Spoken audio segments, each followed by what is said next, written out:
Merhabalar, hepiniz kanalıma hoş geldiniz. Malum Sevgililer Günü yaklaşıyor. Sizlerle de kalp şeklinde çok şirin bir hediye kutusu yapacağız.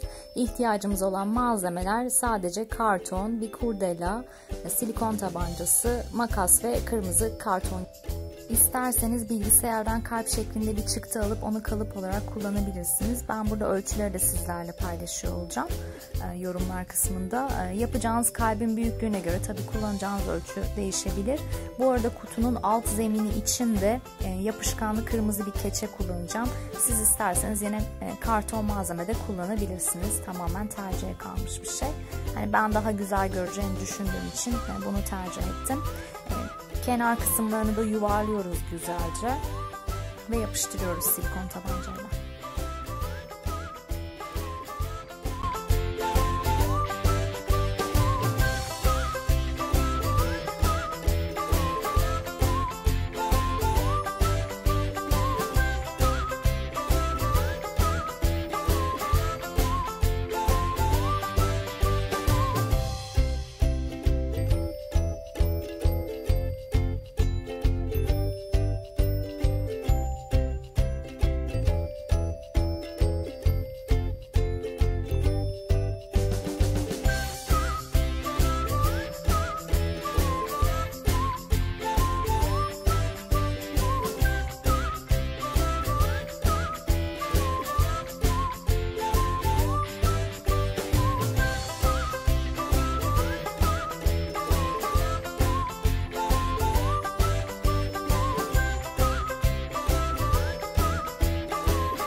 Şimdi kapağımızı oluşturacağız. Alt zemin için kullandığımız kalp şekline göre kapağın 1-2 santim daha geniş olması gerekiyor bu arada.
Herkese mutlu bir sevgililer günü diliyorum. Videomu beğenmeyi ve kanalıma abone olmayı unutmayın. Kendinize çok iyi bakın.